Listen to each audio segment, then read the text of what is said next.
Hi, I'm Barb Coloroso. It truly is a joy and an honor to be presenting at the World Anti-Bullying Forum on the topic, the bully, the bullied, and the not so innocent bystander. William Burroughs, the English author, said it so beautifully. There are no innocent bystanders. What were they doing there in the first place? We're going to look at this trap of comradeship that Sebastian Haffner, in Defying Hitler, identified as that trap that young people get in and follow a powerful leader who has utter contempt for the young person in the center, the target. Um, in this bully circle, there are those three characters, the bullied, and the not so innocent bystander. But if you notice at the very top, there is a fourth character, the witness, resistor, and defender, the brave-hearted kid who's willing to stand up, speak out, step in, do the right thing when the burden's heavy. When that high-status social bully says to all the other girls, I don't like the new girl. You want to be in my group? Don't eat lunch with her. I want your student to be the one to say, that's mean, that's cruel, and have the courage, and it does take courage, to go sit next to the new girl. But she will do that at cost. There'll be no scratches and stickers and stars, no catch 'em being good awards, or lunch with the principal. What she'll probably get is, oh, Miss Goody Two-Shoes, or you're next. And when the high-status social bully in the locker room says to all the other boys, I don't like the new boy because of his race or his religion or his gender or his physical or mental ability, the big five for hate crimes, what makes a hate crime different than any other crime? It's criminal bullying. Let's go mess him up. I want your student to be the one to say no. When the burden's heavy, when his friends say, what are you, chicken? What are you, just like him? No. What are the other characters doing in this horrible tragedy that plays out in our homes, our schools, and our communities every single day? If we accept the fact that bullying is a conscious, willful, deliberate, hostile activity intended to harm, where those who are targeting another kid get great pleasure from causing that pain, then we can begin to look at the roles that kids assume and perhaps how they can rewrite that script. In the center, we have the target. Now, anyone can be targeted. You can be targeted because you're short, you're tall, you developed early, you developed late, your race, your religion, your gender, your physical or mental ability. You can be targeted because you have an allergy. You can be targeted simply because you're new.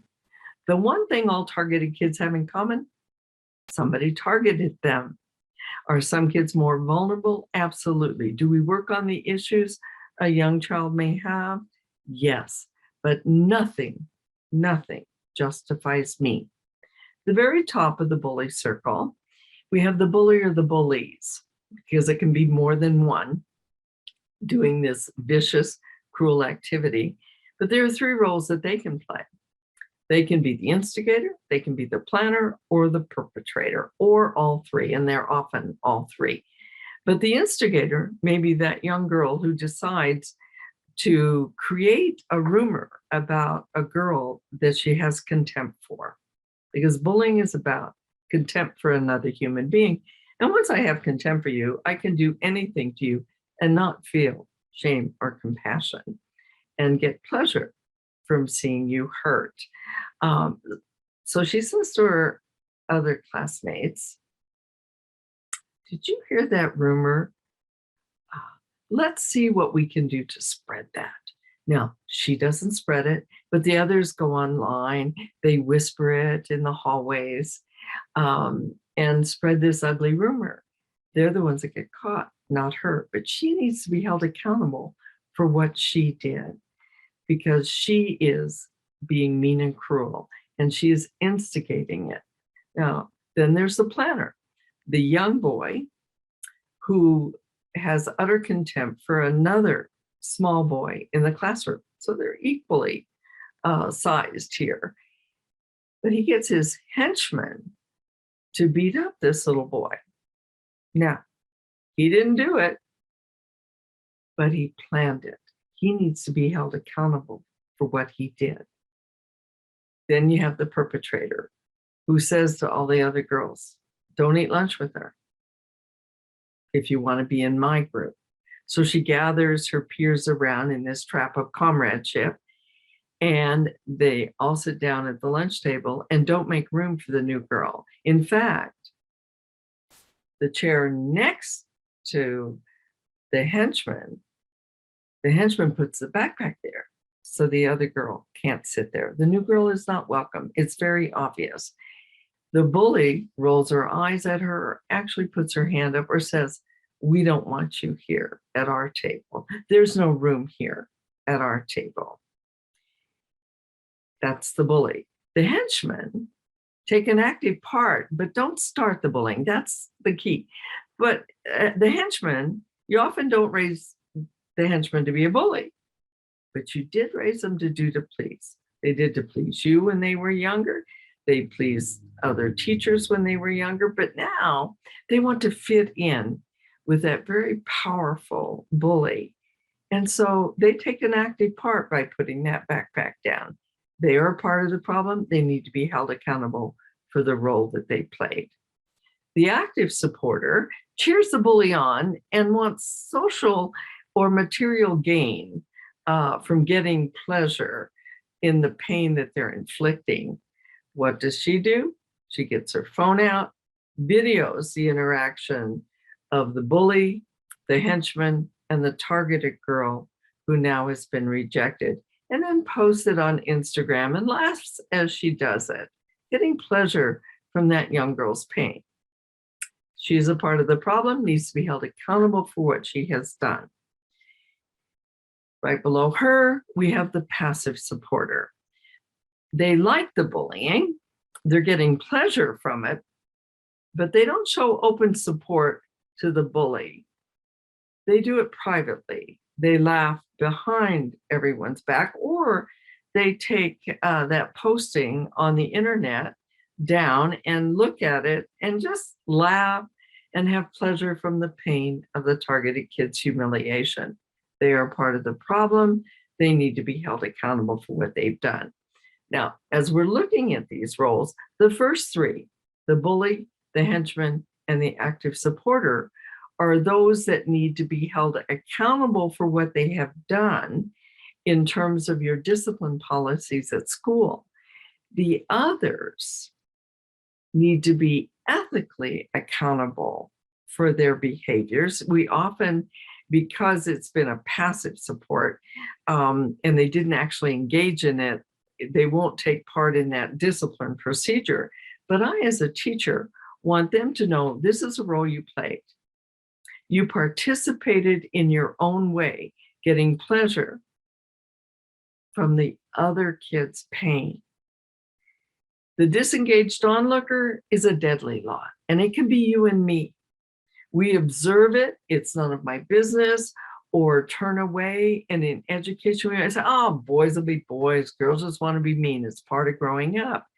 The young person participating in the bullying as a disengaged onlooker said, well, he's not in my class, or it doesn't matter, he's not at my table, so not a problem for me. I want them to understand from an ethical framework that they are a party to this trap of comradeship. They have gotten caught up in being indifferent to the person who is being treated with disdain or contempt. On the upswing, we have the potential defender. That's a kid who was raised to act with integrity, civility, and compassion. However, they don't like the bullying, but they're afraid. They know they should help, but they don't act. They feel guilty about not acting, but they do it for 4 reasons or 9 lousy excuses. The 4 valid reasons: they're afraid. They're afraid if they step in, they'll make it worse for the targeted kid. They're afraid if they step in, they'll make it worse for themselves because they'll be targeted, or they're just simply afraid. The 9 lousy reasons. All of you will have access at the end of this session to a 68-page guide on the bully, the not so innocent bystander. where I condensed my book into a handout that you can use. It's a quick read, and I've expanded it in the sections on education, so we as educators can go through that very quickly. You'll also have access to a very quick PowerPoint that you can use in your own classrooms to help young students go through this trap of comradeship, this bullying circle, and learn how they can rewrite the script for themselves and to help others so that they don't fall into this trap. At the very top are the ones I started to speak about at the beginning, the brave-hearted kids. Those are the ones who will go sit next to the new girl or in the locker room, say, I'm not going to be a party to this. So as we look at this cycle of violence, we have to begin then to look at how can we rewrite that script for them. The very first thing we have to do is hold those who targeted the young person accountable for what they did, that bully, the henchman, and the active supporter. Now, you may get some grief for holding the active supporter or the henchman responsible, but the active part they took in this, they need to do three things: restitution, resolution, and reconciliation. First, they have to own what they did, and to the best of their ability, fix what they did. The active supporter who took the video and posted it, one thing they can do is take it down. Or if it's been spread, they can send a note to all the people they sent it to and say, what I did was mean and cruel. Would you please take it down if you uploaded it? And if you spread it on to anybody else, please send this message. It's not perfect. It's never totally gone, but they have to make the effort to be held accountable. Restitution. With the henchmen, they put that backpack down. That action can't be taken back, but they have to find a way. What can they do? Because they took an active part of it and look at themselves. Why did I do that? This is not how I was raised. How did I get locked in this trap? And what can I do to keep it from happening again? So restitution, resolution. I want all three of those kids to tell me what they're going to do to keep that from happening again. Most bullies will say, well, I won't do that again. I said, well, that's good. That's what you won't do. But I want you to tell me what you will do. And this is where your wisdom comes in as an educator, is to help them come up with options. Well, one of the things you could do is sit by yourself for lunch for a while and get a sense of how that feels to be excluded from others. But you choose to separate and just get a sense of what that feel is. Another thing you could do is invite the young girl to sit with you.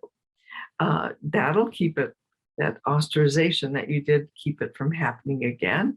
And so you give them some options of what they can do, none of which they came up with themselves, but they'll begin to see that there is a way out of this. But holding them accountable is critical. There are so many programs where they use positive behavioral intervention strategies. I have no problem with that, but that's not the first step. The first step is to hold those kids who are mean and cruel accountable. Otherwise, we will have a young targeted person who will think it's all for naught. There's no sense in telling anybody.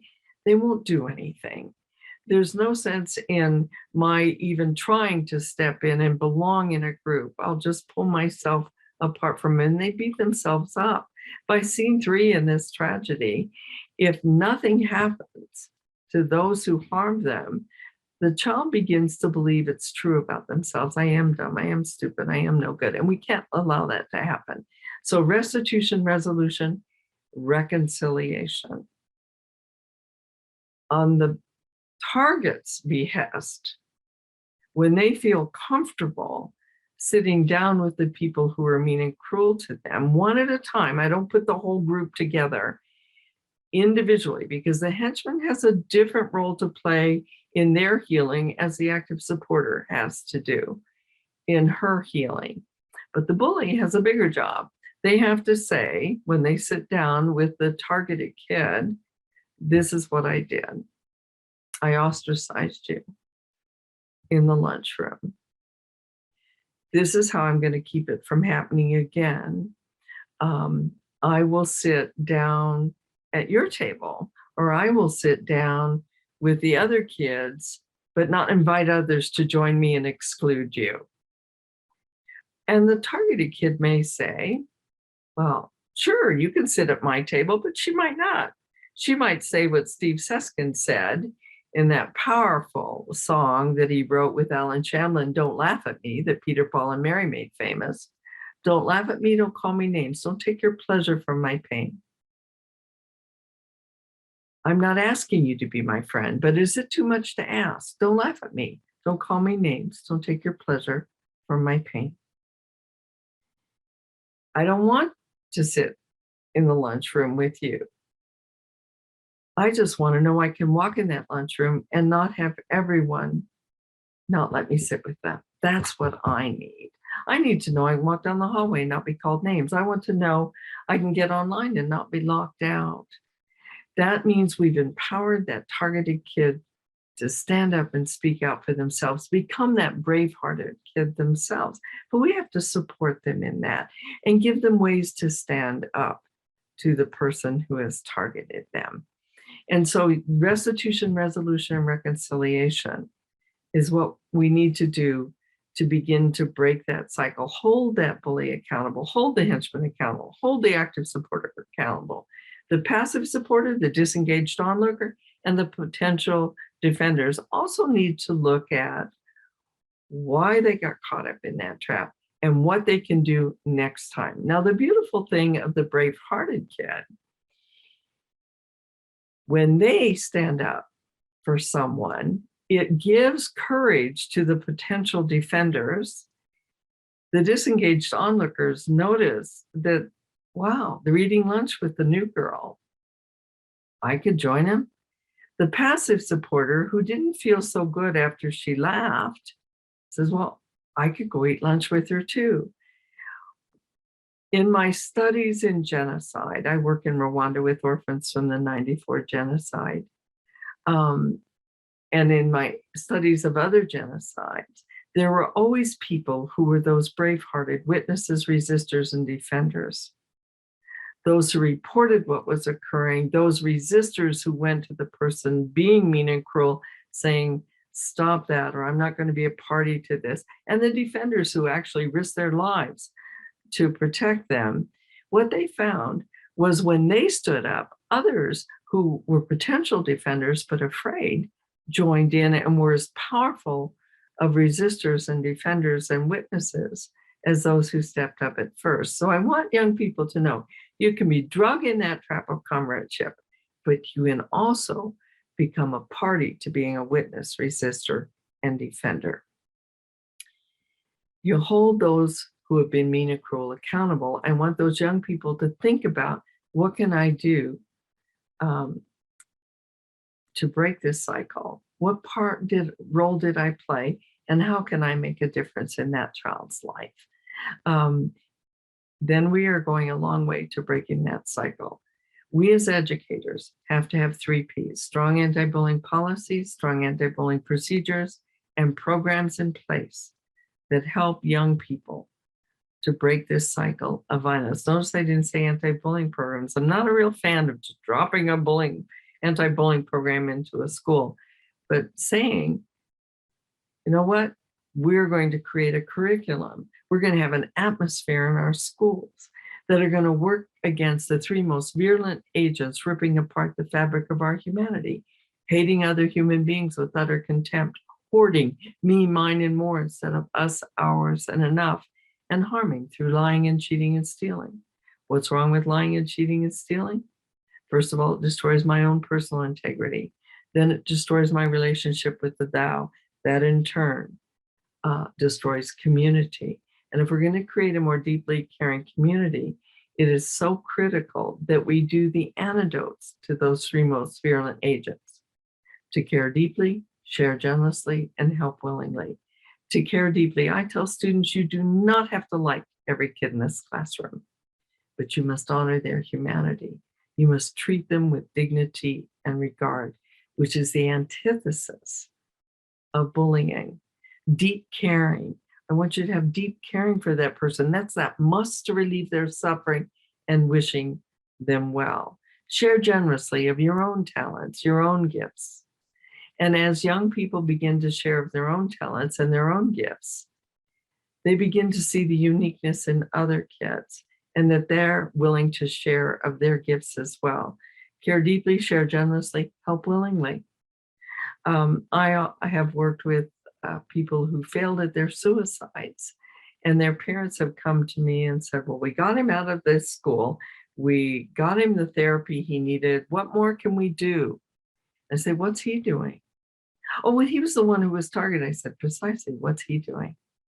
Is he working in a soup kitchen, Habitat for Humanity, a nursery? Is he washing dogs at the vet? What is he doing to help himself heal? Because one of the finest ways to help yourself heal is to get out and do good for someone else. Now, do I do the same thing with those who are in that bullies trap? Absolutely. To get them to care more deeply about others. Again, you don't have to like them, but that must to relieve their suffering, wishing them well, is the antithesis to harming them and getting pleasure from their pain.